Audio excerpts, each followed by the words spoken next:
the one that, oh, thank you. Sorry, I just remembered. We'll get most of it. Go ahead. And then what you'll see is we have, so in purple, sorry, I need to make my screen a little bit bigger. Do we have the proposed flood alignments on here yet? There we go. Sorry. So in that really, the highest level storm out into the future with 40 inches of sea level rise. So worst case scenario, we've started to lay out potential places where we could put proposed flood protection. You'll see that one of the options hugs the shoreline pretty much all the way around. The reason that the Charlestown Navy Yard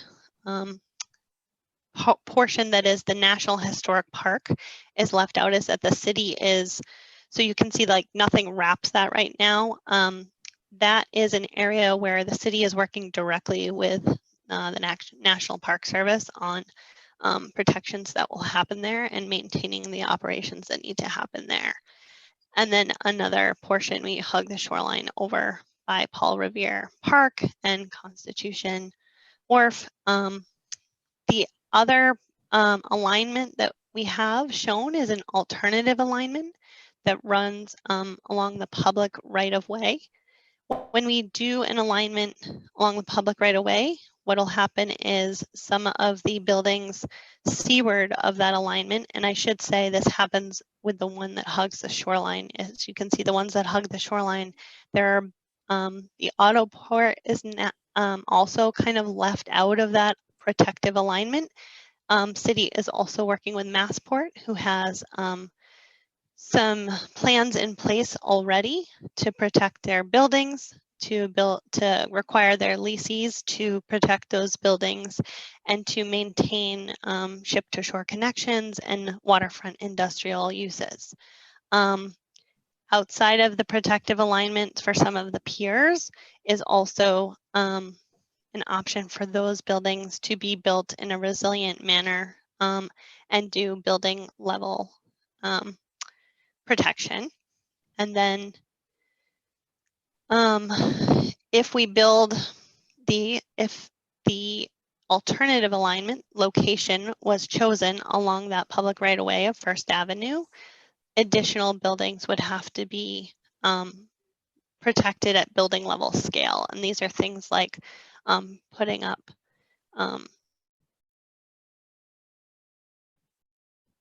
off areas with gates and deployables in some cases and other things like that. Next. Okay, so we've broken up this area into a couple areas that we'll talk about tonight. One is at the Little Mystic and one is at the Navy Yard. And the solutions that we talk about for the Navy Yard will be similar to solutions we are proposing for the area near Constitution Wharf and Paul Revere Park. Okay, so I can jump in here and talk a little bit more about the concepts that we have been exploring here, and then we'll have a pause point to have a discussion about them and hear your thoughts and feedback.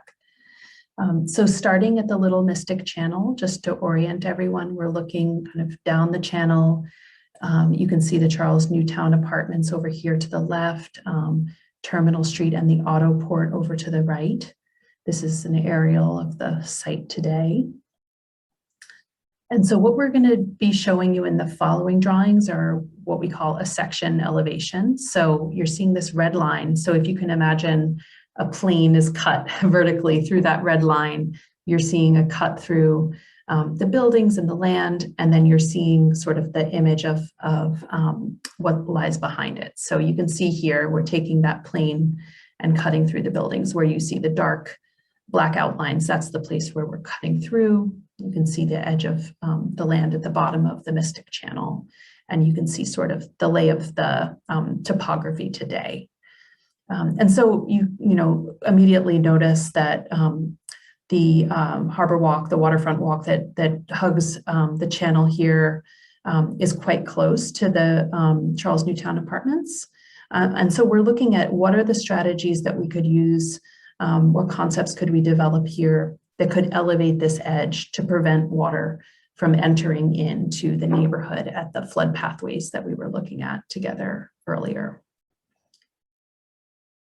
So we're going to just look at two scenarios and have a discussion about them. The first one we're calling a raised walkway with a living shoreline. And so we can talk more about what that means. So here you can see the multi-use trail, the waterfront trail is lifted up to an elevation of 15 foot 6 inches. That's a kind of a technical elevation, but it's to say that it's beyond that sea level rise plus the once in a generation storm. So it's protecting beyond that level. And in addition to elevating that walkway as a line of protection, we're looking at the possibility for a living shoreline that would basically slope gradually down from that edge into the edge of the Little Mystic and would provide both ecological benefits and also recreational benefits through that zone. You can see a connection to the existing greenway and the sports fields that exist today sort of being protected behind an elevated landform that hugs that edge. So that is one scenario that we're exploring. This is showing where those storms that we looked at in plan before would fall along this new topography that's this lifted up edge. So you can see that in this little detail, that sort of mean high water that exists today, that exists in 2070, the potential of a nor'easter happening on top of that at this darker blue line, a storm like Winter Storm Riley, and then that once in a generation storm. So even in that scenario, the water would still not have an entry point into the neighborhood at this location. So that's one possibility. The other is looking at not building out into the water as we looked at last time, but sort of holding the alignment of that existing edge and lifting up, creating a flood wall, but essentially lifting up a pathway, a multi-use trail above that. So you would be able to move along the water, take advantage of those views out, but you wouldn't be sloping the land down into the water as we saw in the previous one. And Kate will talk more about the trade-offs of scenarios like this, but this one essentially is easier to achieve in the nearer term because you're not filling within the waterway. So we can talk more about that. And then this is just to illustrate where those water levels that we've discussed fall relative to this scenario. And again, in both, the edge would be protected just using a different design strategy. Sorry, I know there's a lot of questions coming in the discussion, and we can go back because I don't want to miss anything. But I'm just seeing this one about handicap accessibility, and it's a really great point. I think that's one of the challenges of lifting up this edge. You would have to use the backside of this slope essentially and accommodate ramps moving up the slope to access that point because it is quite steep. Okay, so Kate, you want to talk through these? Sure, and so we'll talk through some considerations and then we'll have some time to take questions and talk about what you've just seen. For both scenarios, we're really protecting the Charlestown Community Center sports field. We heard a lot of feedback about the open space, as Wendell said, protective of the Charles Newtown Co-op and other nearby homes, protects the Harbor Walk, opportunities for improved public access and recreation, right? So we're creating or maintaining existing opportunities, allowing for the water-dependent industrial uses in the auto port now and in the future. That was really important for the area, for the economy, for Massport, to be able to maintain the industrial uses over there. And it's actually regulated. It's something that's regulated by the state, so it's not changing anytime in the near term. The both scenarios here have less views of the Little Mystic Channel from the Charles Newtown units directly, but with the raised shoreline, the harbor walk, you'd be provided an opportunity to get up there, but it is a trade-off. In scenario 1, with the raised walkway with the living shoreline, this scenario is one of those things that takes more time because building out into the water, filling waterways, this is just not something that is allowable in the existing regulations today. It's something that we're not really allowed to do under Wetlands Protection Act and other regulatory things, which would mean that this may take longer time and can be built in phases from, say, something like scenario 2 being put in, but would offer more natural benefits, creating more habitat, and plants and animals would benefit as well. Scenario 2 takes a little less time, easier to get permitted, and likely be allowed within the existing city and state regulations, which means it could be built sooner. So I think we have the next slide, which we are sort of ready to kind of talk through your concerns and your questions. And I don't know if Elaine, have you been going through the chat at all? Do you want to moderate some of the questions and throw them our way or ask people to chat with us? Yeah, I think we have a couple raised hands if we want to go to Dan and Michael. Sure. Dan, yeah, go ahead. Yeah, there is actually a third option, which I'm surprised, which might be the easiest one of all. And that is putting a dike solution in front of the bridge of Chelsea. And that would be the better solution. You wouldn't have to make such alterations within the landscape. You're now just creating a wall to prevent the water from entering into the channel area. And that's what I would do. Yeah, I know that there's been some consideration of that. Current permitting regimes and other things have sort of made their way off the table in terms of working with the city's partners and other departments and state folks, but I think it's certainly something that has been considered. It's the best one, folks. It really is. If you go to the Netherlands, that's what they do. I've been there. I've seen them.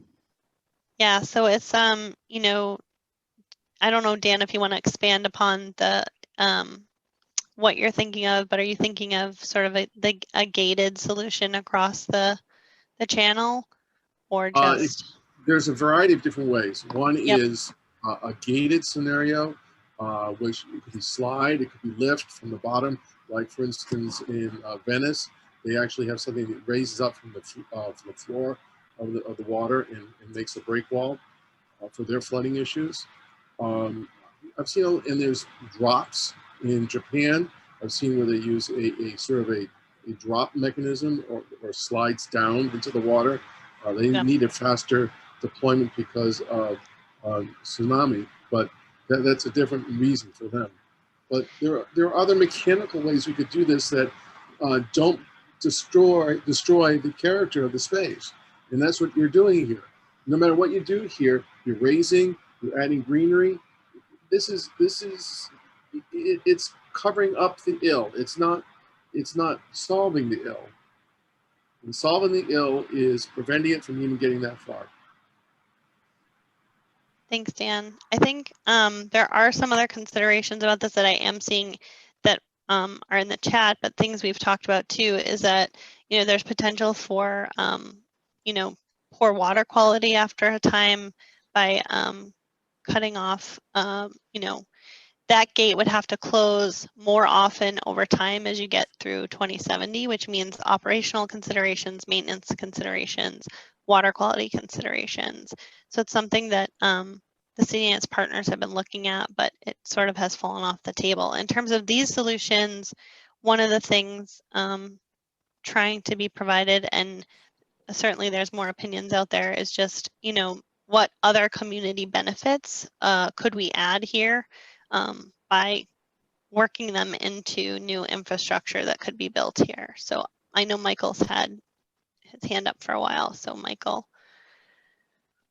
Sure, great, thank you. So just a few, actually first, in full disclosure, I chair the city's Conservation Commission, so I have a few thoughts on the regulations. And I think that the regulations to allow for resiliency measures are coming a bit quicker than you might think. Right now, we're in phase 2 of the regulations. Phase 3 is coming somewhere, hopefully next year, which will deal with you know, as of right climate resiliency measures to be able to be implemented. So I think, you know, we'll get there before you get here, hopefully, knock on wood. That being said, you know, question about the living shoreline, and I also have to disclose that I represent in my day job, Charles Newtown. And the, as far as the living shoreline, will that provide public access? Will you be able to use that shoreline, or will it serve merely, not merely, but as a flood storage and sort of a protection with floodwater coming in? Michael, you know, these are just initial kind of conceptual drawings, but I think that there is the potential there that they could be, you know, have accessible pathways for the public, have opportunities to get down closer to the water. And certainly the fact that there's the existing boat launch on the other side of Little Mystic, that this would also be an amenity for boaters, small craft that have this quieter piece of water here that's kind of a unique opportunity. So we were thinking about that. Yeah. Okay, great. And then if I could just make 2 other quick points. One is Barry Playground is very close to there. And I know that it's at some point will be in the capital budget for parks. And so that would provide a flood storage opportunity, as would, and I know we're not there yet, but Menino Park and Shipyard Park in the Navy Yard. The other thing is, as far as environmental justice concerns, we have Charles Newtown. We're going to be having the rebuilt Bunker Hill housing development. And so just, and I know that you've thought about this, because honestly, I'm so impressed with the work that you are all doing on this. But the notion of, you know, even something as mundane as evacuation routes and protections for, you know, all neighborhoods or all parts of our community, regardless of the property value of their homes. And with that, I'll just again say thank you. Thank you. Thank you. Joanne, go ahead. You've had your hand up. Hi, thank you. A question about that scenario 1 with the living shoreline. How far into the channel does it go? How many feet is that? So again, this is conceptual. We're showing. No, I understand, but you have a narrow channel, and if you're going to do that on both sides, how much of water is left? Just trying to understand. I know it's conceptual, but you have some idea. Yeah. I mean, what we're showing here in this moment in the section is probably about 100 feet. What we're showing on the other, the way that the alignment is working in this scenario, it wraps back, so you're not actually, you don't have the living shoreline on the other side because the auto port is outside of the alignment in this scenario. But again, that's flexible. And how wide is the channel right now? I don't know. Kate, do you know that off the top of your head? We could take a quick measurement. Well, and I'm get just back trying to you. understand how much of it is going How to much be is impacted. Understood. Yes. Yeah, let us Okay, not spitball it, but get back to you with an exact number. I appreciate that. And the other question, I've raised this at every meeting, and I want to raise it one more time. Sure. I know the auto port isn't part of this conversation, and I was hoping Massport was going to be at this meeting. I've had meetings with a meeting with Tom Butler, and I can't remember his name, DeBruin. I can't remember his first name, Peter DeBruin, and to ask about this. Peter DeBruin is the one who is involved in their resiliency efforts. I'm very concerned about the contamination that will happen when the water rises and it floods the auto port, where 90,000 cars come in every year. And we have a salt pile there as well. And I'm very concerned. And I was not convinced from their conversation or anyone I've talked to in the city that there is any serious discussions about how to deal with that particular aspect. What I understand is they have guidelines for their lessees when they make changes. Existing uses that are not making any changes, there's no guidelines right now. And I want to keep raising it because I want people's attention on it. And we really need to think about it. If we talk about the health of the community, environmental justice, we are talking about a lot of contamination coming into the community. And there right now, there have not been serious discussions about how to deal with it. So you can't answer that, I know. I'm just putting it out there, okay? So thank you. And I really do want to know more about this channel when you have that information. Yeah, so Elaine, thank you, Elaine. She measured it's 400 feet today. So we're going to take 25. So this initial solution of scenario 1 would take 25% of it, narrow it by 25%. It could, but again, it's, you know. Oh, I understand. No, I know. Flexible. But you're starting at 15.5 feet. Mhm. So you have to, if you're not going to have this be extremely steep and you're going to have Yeah. it be something that can be used, it has to take a certain amount of distance to make it work. That's right. So I'm just raising it not to say not to do it. I'm just wanting people to be aware of what we're talking about here. Because one of the things is, even when you do this little illustration, it doesn't, in 15.5 feet is a story and a half. I think we need to see this in real, not just little blocks, but with visuals of the buildings as they are. So people understand, not just because there's a reality check here that we all have to come to terms with. And the more realistic you can make it with your illustrations, the better informed people will be. So I've raised this before, and I understand we're in the early stages, but I think it's really important for us to see this in the realistic impact of what this height looks like. Okay. Yeah. Thank you. Okay. Can I add 2 small points here? Because Joanne is right on target here. First of all, the people that live in the Newtown facility are now going to have a wall in front of them because of the elevation that now is going to be there. So that walkway, irrespective of which model you go with, scenario 1 or 2, you're going to have a lift, and that is going to block their views, at least in the first levels. So, you know, that's the reason why I come back down, that saying that the better solution is not altering this area and dealing with it at the bridge area in some fashion. And I don't agree with the water issue of cleanliness. That can be overcome. There's ways mechanically to do that with pumps. You know, we don't need to get stuck on that little detail. The bigger detail is protecting this area from flood, period.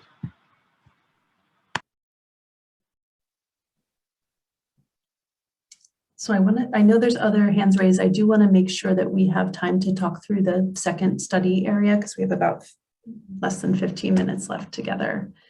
So maybe Joe, if you want to share your comment, and then maybe we can move to the next one. Yeah, you know, I agree with it's hard to look at one small piece when you're talking about sea level rise and storms that affect the whole area. Mm-hmm. And the water has to go somewhere. If you put up a gate, it's going somewhere else. And I think Joanne mentioned that, you know, the reality of what's going to happen. You know, what you've got in scenario 2 is if it's a 15-foot wall, you're protecting the area from the worst case scenario going up to 2070. Can you back into scenario 1 if you do scenario 2 first? Yes, the idea is you could add on to it, in fact. Yeah. And as I said, I appreciate the problem of looking at one small area when you really have to look at everything at the same time. I'm glad you're using the Woods Hole Group's numbers, and I know they have a new set of numbers that came out recently. And you know, in talking to, you know, Water and Sewer Commission, they've come out with a study where, you know, it's not simply building a wall. You have to raise all the sewer lines and all the drain lines to keep, talking about public health, to make sure that things don't back up into the system. So it's pretty complicated. I appreciate the work. I try not to think about it as much as I can, but I don't want to hold you up, but thanks for your effort. Yeah, thank you. Thank you. We have a question from Kathy about why there are potential projects on, over, or abutting the waterfront. And really, this is just a question, again, of that alignment of where is the flood protection located. And so protecting or mitigating some of the risk, as we saw the flood risk in those earlier maps, we need to put something somewhere. And some of these solutions that are on, over, or above the water are really presented here because they provide a bit more protection for the people of Charlestown, right? So we're protecting more properties, infrastructure, and potentially creating some additional access to the water and near the water in these solutions. So that's why the proposals that we're showing here are located there. Kathy, was your question about the proposals for the flood solutions or other projects that are not the flood solution? Oh, that's true. Sorry. Maybe we can start to talk about the second area and we can circle back to that broader question. Okay. So the second area of focus, number 2 here, is in the vicinity of the Navy Yard. So again, just to orient us, here you can see the Charlestown Marina. You see the Harbor View Apartments here on the right side of the image, and the Harbor Walk passing through. So we're going to be looking at the potential scenarios within this area to reach that flood protection elevation. So you can see here the red line of, again, where we'll be cutting that section through the land vertically so that we can see where the water is located. Okay, so you have here the existing condition. You can see the harbor walk hugging the edge today. Just to give you a sense, when we were looking at that 15.5 elevation in the prior image, you know, the existing harbor walk is at 9. So we're having to go up about 6.5 feet in order to achieve that elevation to protect against that 2070 plus once in a generation storm. So there are 2 scenarios that we're exploring here. And again, you know, these are conceptual, so it'd be good to have a discussion about the possibilities of where and what amenities should be associated with the alignments. So you can see the notion here of elevating the harbor walk. That would be, you know, a multi-use trail and would allow the harbor walk to be accessible in times when the waters were elevated, and that it could be associated with enhanced public spaces along the waterfront and sort of behind that alignment as well. You're seeing in this red hatch the areas that are needing to still be protected by building level solutions separate from this coastal alignment. And then here you can see an illustration of that, those flood levels that, again, we looked at in the map. And so here, the water, even in that highest elevation, would be stopped at the harbor walk for the most part, with the exception of the piers that are more difficult to protect. And we can talk a little bit more about that. This alternative looks at using the alignment of First Avenue, which is a public right-of-way. And again, we'll talk through some of the trade-offs of why we would, you know, consider these different alternatives. The coastal solution really requires many different properties and a longer length of flood alignment, whereas you know, the First Avenue has different benefits. And so here you can see the potential of raising a median within First Avenue. That would prevent, you know, the water from passing that line. But as you can see, all of the buildings in the hatch would require building level protections in this scenario. And so you can see here the water elevation in that once in a generation storm in 2070 would affect this whole area. So Kate, you want to talk through the trade-offs? How high was that wall? About 6 feet. 6 feet? Okay. Is that true, Elaine? That's Yeah. from the harbor walk, I guess, but on At the First harbor Ave, walk, is it's the about same. 6 feet. It's about maybe, it might be about 5 feet at the first. So there's a bit of slope going up towards First. Okay, excellent. So, 5 feet for First Street, correct? First. correct.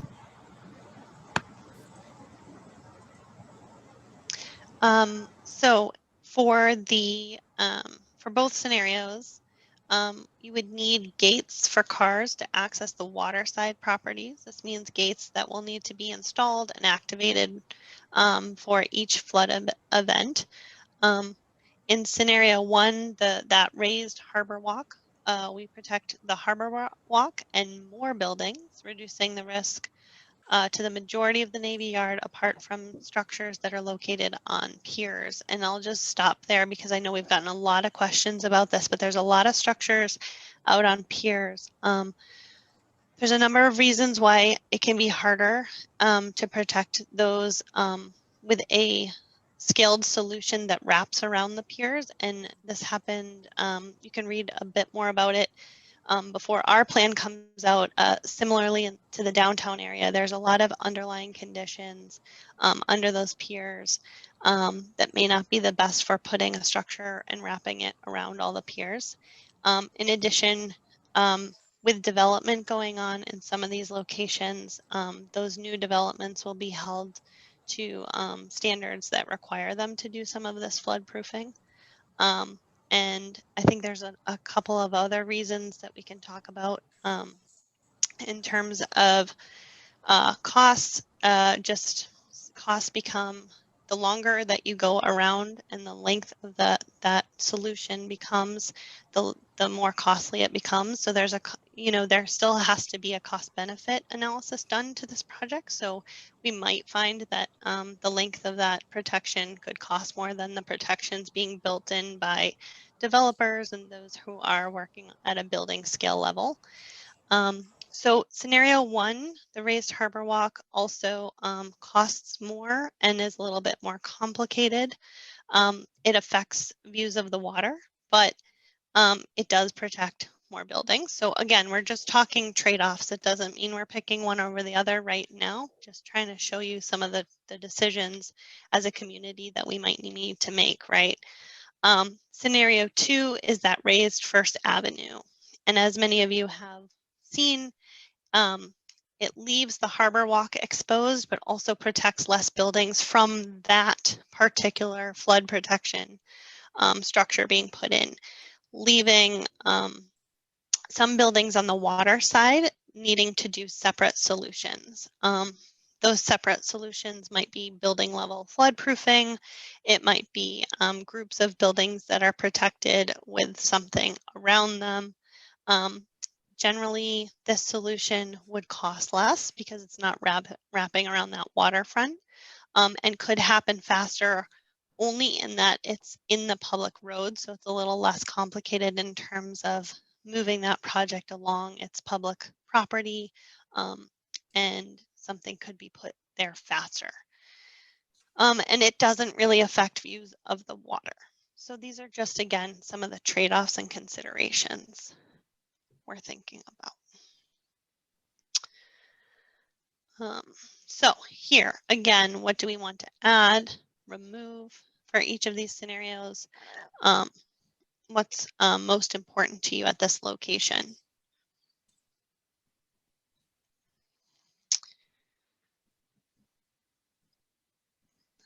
Anybody? Dan. Yeah, I'm leaning towards scenario 1 because I think the total cost of protecting all the buildings at that point would be prohibitive. There are some technologies that one can apply to some of those piers to literally raise them and then rebuild the pier structure underneath them to then prevent them from being flooded. So it's a costly endeavor, but it's probably, in the big picture of things, a cheaper solution in keeping the walkway being the protection point.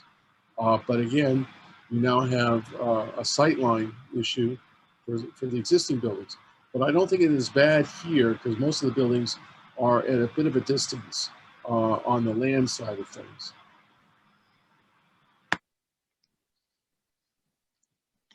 Thank you, Laura, Dan. Laura, do you want to just flip back to the overall alignment map and maybe we could just zoom in a little bit to clarify that this particular view is showing that location, but where you see the pink line is where that same solution would be located throughout the Navy Yard. So the proposal isn't to only protect the area that we just zoomed into in that particular drawing, but everywhere you see that pink line would be where that raised harbor walk would go.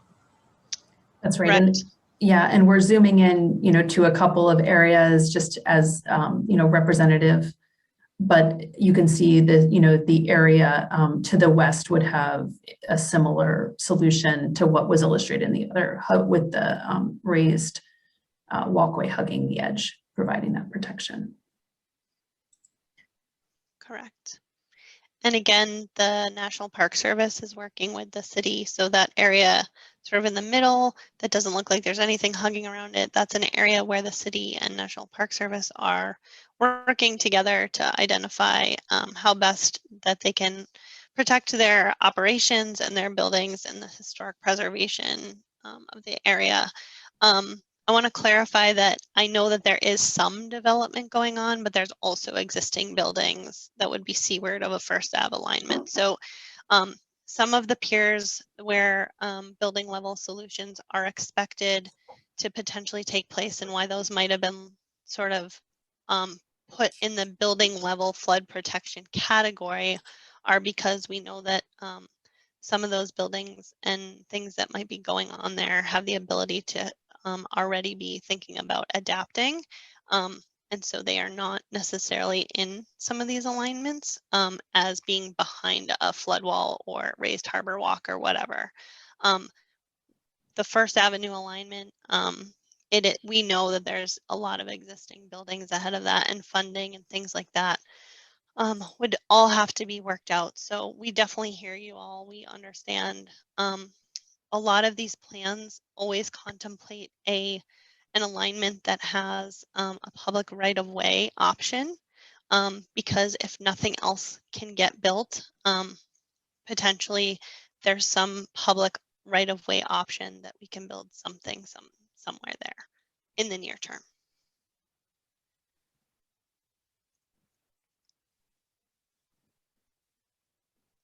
And there was a question about whether the living shoreline scenario could be a possibility.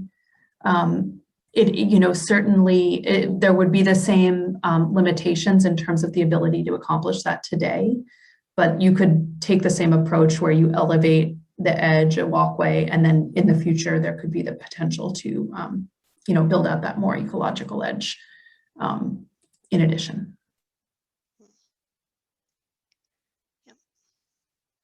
Okay. Dan, did you re-raise your hand? Another question? No, I just, I'm sorry, I didn't lower my hand. I'm sorry about that. Oh, that's okay. But quick question though.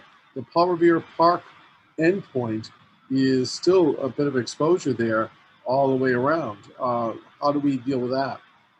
That's an exposed area. And we still haven't talked about phase one. What happened with that?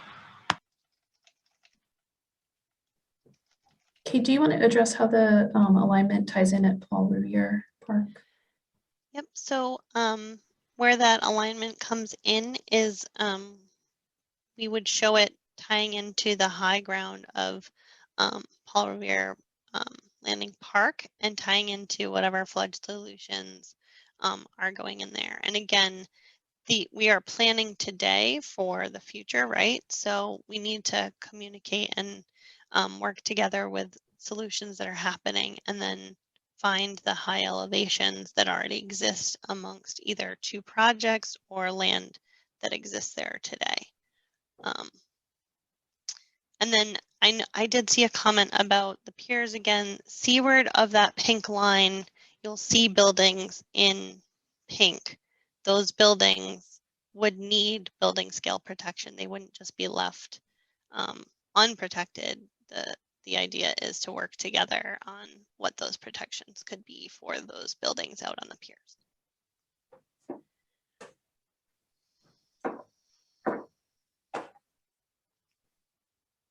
Joe, did you have a question? No, you just answered it.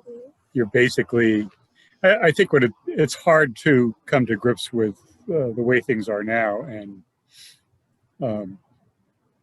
what has to be dealt with in the future. It's inevitable, and I think it's, anyone would try to figure out how do you keep things as they are, and that's not going to happen. And when you kind of leave the piers out of the solution, and it's really up to the people who own that property to try to figure it out. Yeah. It's not very encouraging, but once again, I appreciate your work. Thanks. And I know Jerry had a question about drains and utility tunnels. I know that the Boston Water and Sewer Commission has been involved in our steering committee, and we're continuing to work together to understand. It's kind of a back and forth, right? So these plans provide what solutions might be put in place and where they might go. And then Boston Water and Sewer is also doing evaluations of when we know where you're going to put something, we have to circle back and figure out how that impacts our system and what needs to change and when. So it's kind of a cycle of working together as city partners. And I saw Charlie in here. I don't want to call you out in any, but if I've got any of that wrong, please correct me. You are correct. And thank you, Melanie, for your clarifying comment. I know that addresses the second part of your comment, Dan, that we hadn't fully addressed, which is, let me go back to the map to explain the phase 1 tie-in. So essentially, the phase 2 area that we're looking at is this kind of darker kind of brick color dashed line. And this is the study area for this plan, and it assumes, the implementation of the phase 1 area, which is the area in the paler dash here. So essentially, we're tying in with the alternatives that we're exploring here into the solutions that were identified in phase 1. So it's not that phase 1 isn't in any way being left out. It's just that we're building on the solutions that were already proposed in that phase. Jean? Yes. Is anyone investigating the cost of doing like a Thames barrier from Quincy to Long Island to Winthrop, and how that other than it seems to me that would be cheaper than protecting every single inch of coastline from Quincy up through Boston to East Boston? Yes, so there's a regional working group working on barrier type studies. A couple of the things with that is that will protect the harbors from, sort of these bigger storms that we talk about. So storm surge, but that tidal or nuisance flooding that you see mostly due to just sea level rise, so not storm surge, really won't be, you won't be protected from that. So that risk will grow over time. So yes, you'll see tidal flooding now a couple times during those king tides, but that will grow over time. So the other thing about that is that it's a nice solution, and it's probably a really good option as people come together and look at a regional solution. These floods don't know the political boundaries, as we say, right? But looking at the coastline and areas here, neighborhood by neighborhood, we have the opportunity to build in community benefits that you all want to see into infrastructure that's going to take care of that tidal flooding and sea level rise over time, right? Yes. So that's why we're kind of doing this as we also know other work's going on in the region. Okay, thanks. You're welcome. So I'm conscious of time. I know that we're past our 7:30 mark here. You know, Kate and I are happy to stay on and chat for a few more minutes, but just, you know, want to be conscious that folks may have other things they need to attend to tonight. So maybe we can just look at these last couple of slides and then come back to some additional discussion. You guys going to post the presentation somewhere? I believe it will be posted by Catherine will have it and get it up on the Climate Ready site. Yeah, we'll post it on the project website, and I'll put this in again. But if you would like a one-on-one follow-up or for this material to be presented to a group that you're a part of, we have a form you can fill out, and we'll contact you. So there's more opportunity for conversation outside of like these last crunching minutes. It's a lot to digest in a short time. Okay, Kate, did you want to take us to these last couple? Sure. Okay, so if the alternative flood alignment were implemented, how will you work with the shoreside properties to help protect them? So a couple things are out. There's guidelines out from the city about property protecting your property from flooding. So there's some guidance material. And of course, the city is committed to really working with property owners and understanding the needs and solutions that may have to happen. This is an ongoing conversation. And once a plan comes out, it's, as you saw, that sort of cycle of you know, how plans get implemented, right? We have to go into more feasibility planning and design and engineering, things like that. The second question I saw here is, what infrastructure for tidal flooding are eligible for infrastructure bill funding? So there's a lot of resilience and flood protection infrastructure eligible through like the FEMA Building Resilient Infrastructure. It's the old PDM program. It's called BRIC now. There was a lot of federal funding that through the new allocations will be going and funneling into FEMA programs that actually fund this infrastructure. And then of course, BWSC will be eligible for potential funding through the infrastructure funding for stormwater and sewer and water. And so keep an eye on some of this stuff. And arranging a presentation to the Friends of the Charlestown Navy Yard can be done either directly with Catherine Canlis. I know that the city is looking to have follow-on conversations after tonight. So if you have, and you can fill out that form, Lois. Thank you, Elaine, for sending that. What else? Maps that you are using, where they're posted. So I will find out where we have the project website may have some of the flood maps. Is that correct, Elaine? Right now? Yeah, the flood maps will be visible in a video that is posted on the website that I will find a link to right now. Yep. And then beyond that, I know that we're working on communicating sort of those elevations and where things fall. And that will be in the forthcoming plan. And hopefully giving you guys some more materials to see. Yeah, I'm just flipping ahead because the again, we can continue the conversation for a few minutes here, but some of the project links are here. You can use that. I always forget the date for that.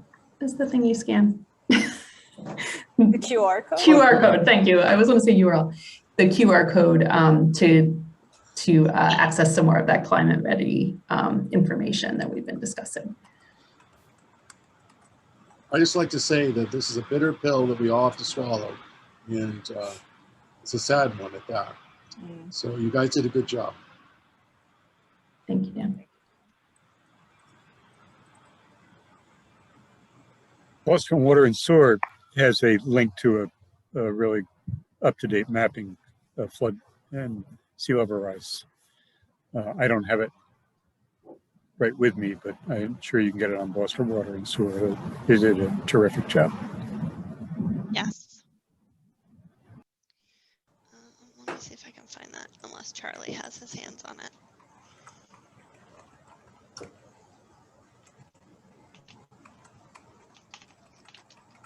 Thank you, Charlie.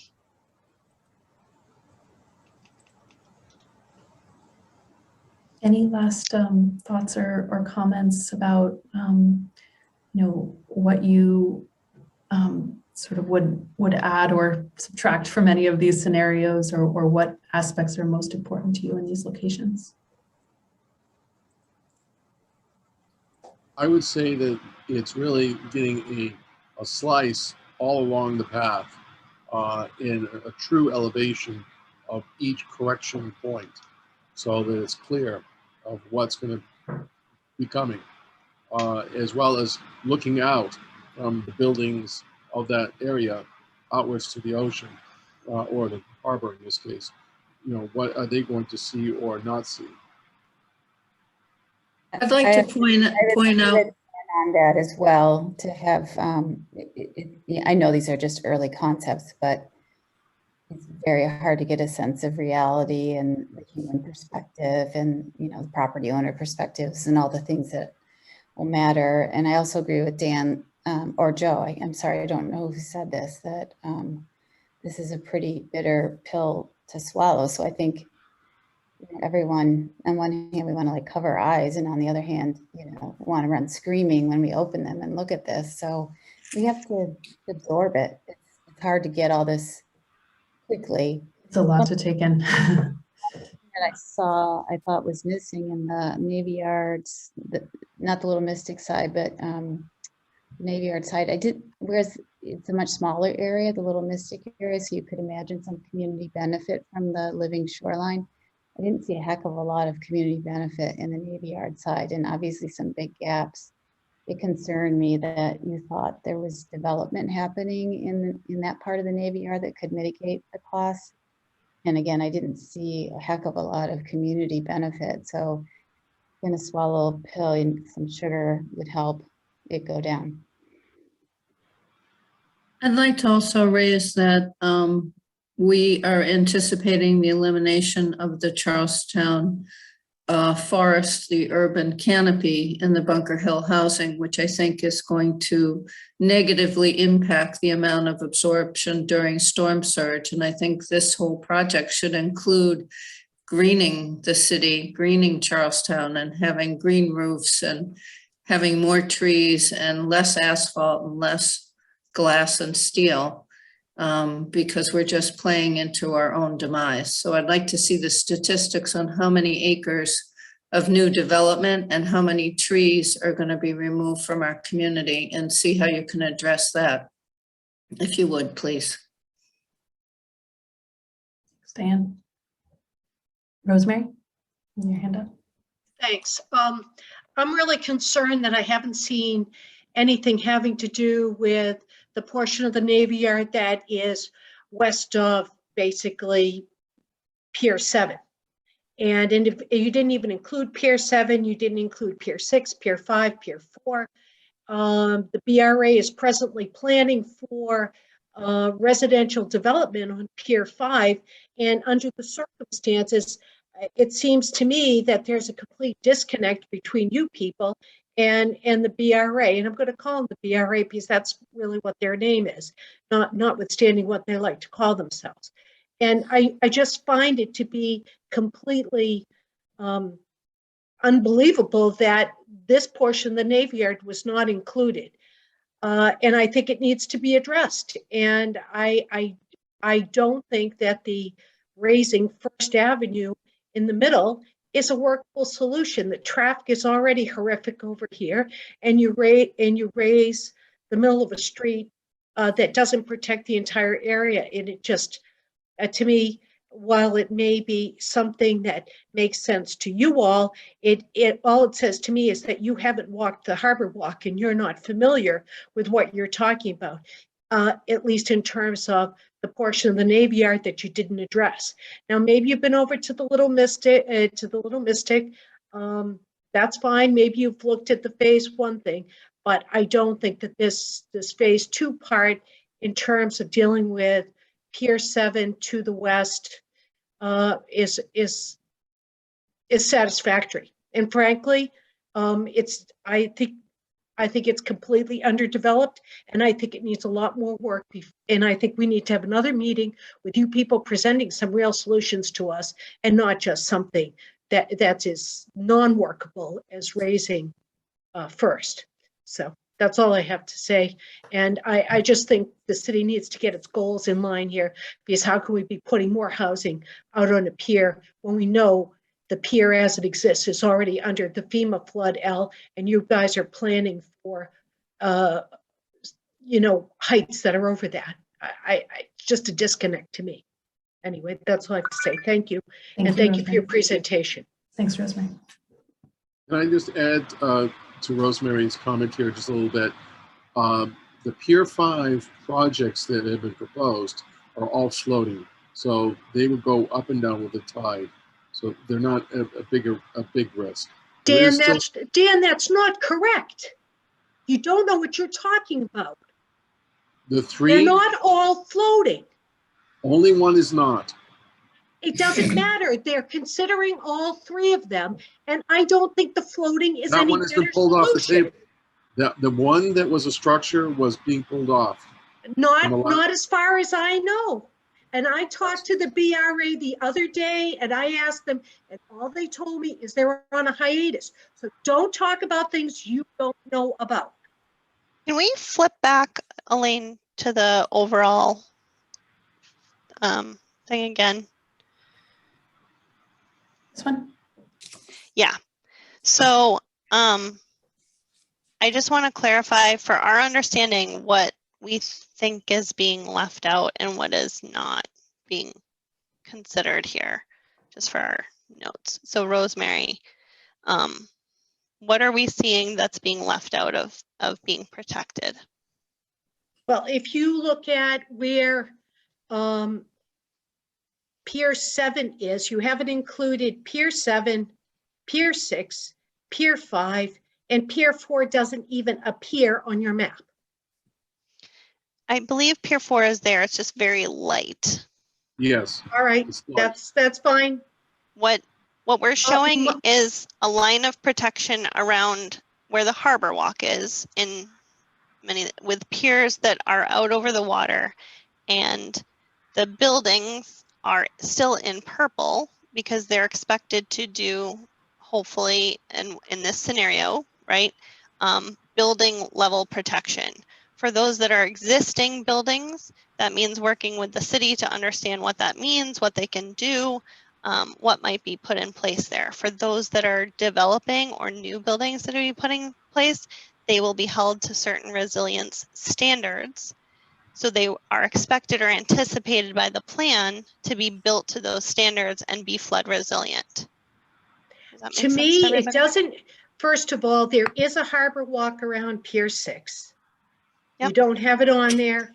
There should be a harbor walk around Pier 5. That's a separate issue.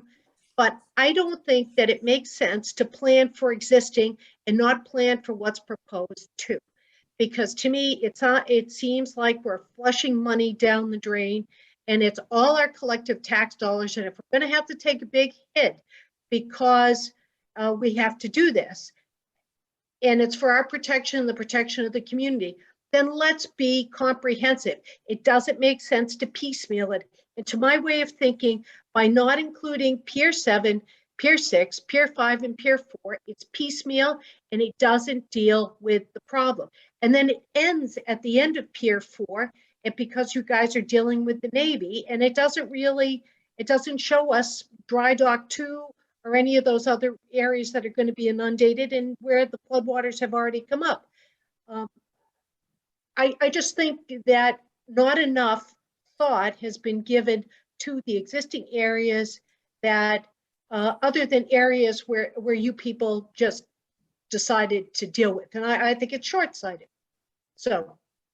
Excellent. Thank you. I wanted to clarify what you thought was missing. So thank you. Kate, can you zoom up a little bit on that area? I'm going to give us like 5 more minutes, y'all. Yeah. Okay. Well, I might have to escape. I'm going to see if I can zoom out. Oops. I'm seeing my whole screen here. Okay.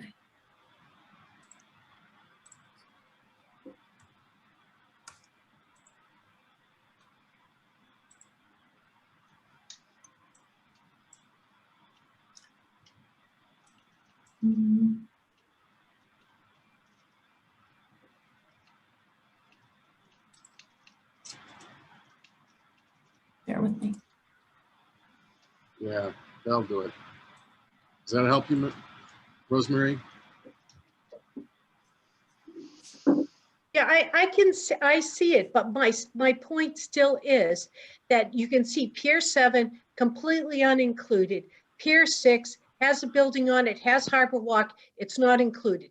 Pier 5 barely shows on this drawing, and if it's proposed for residential housing, which is, there are 3 proposals out there, notwithstanding what Dan thinks, and Pier 4 has a building on it. I think it's short-sighted to draw the line as is, because first of all, the existing Harbor Walk does go around Pier 6. And I think that this is an underdeveloped plan, and it only really deals with the areas of the Navy Yard that are Pier 7 and to what would be, I believe, I'll call it the north for lack of better, to the north and the east. And frankly, I have to be honest with you, you guys did a lot of hard work, but I'm disappointed that you haven't dealt with the area that's of grave concern to many of us. And Rosemary, 4 and 6 have structures that could be physically raised at a higher elevation. The Courageous Sailing Club building could be restructured to be more flood resistant. And that's also true with the restaurant that's there on Pier 6. Pier 5, I agree. You know, that's an issue that needs to be dealt with whatever is put there. I can't really get into details of what I heard, but I was in the impression that the only solution, the only options of the RFP are now down to 2. And I was the impression that it was the 2 water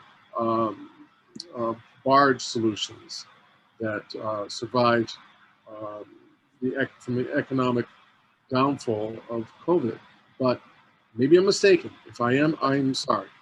well, But Dan, I irrespective, honestly don't know. I asked the question last week when I was in the BRA office, and they told me they had made no decisions and they were on hold for the summer. So if you're saying Right, they've that's true. already What eliminated, you're saying is but absolutely if true. you're because- saying that they've already eliminated one of the No. proposals, and that's certainly That's not what I said. I said that the participant has issues and is likely to drop out. That's what I said. I didn't say the BRA said it. I didn't say that. All right, So- that's so- fine. I take that. I take that correction on your part. But even with floating homes, it doesn't deal with the existing issues. Right, and I don't want to see the floating homes. I think if we're going to spend all this money as taxpayers to Mhm. protect the Navy Yard, then it makes absolutely no sense to all of a sudden just tell these other building owners, oh, too bad for you. We're not going to protect you at all. You're paying taxes, but we don't care. And I'm sorry, that's wrong. We're going to So- spend the money, we 17 protect I want to be everybody. conscious of our time here, Yeah. everybody. 7 needs attention, there's do- no doubt about it.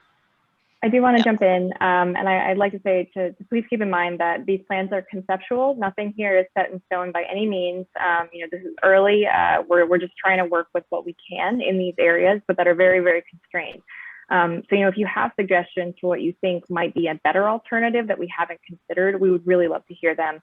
But please do keep in mind that these are definitely not final plans by any means. And I think with that, we need to wrap up for the evening. So Elaine, can you put that intake form link in one more time? If you'd like a one-on-one chat, if you'd like to meet with us, we'd love to hear about that. And we'd love you to fill out the form. Thanks everybody so much for taking the time tonight and for engaging in the discussion. And you'll see the links here for additional follow-up. Thank you. Thanks, everybody. Thank you. Thank you. Great job.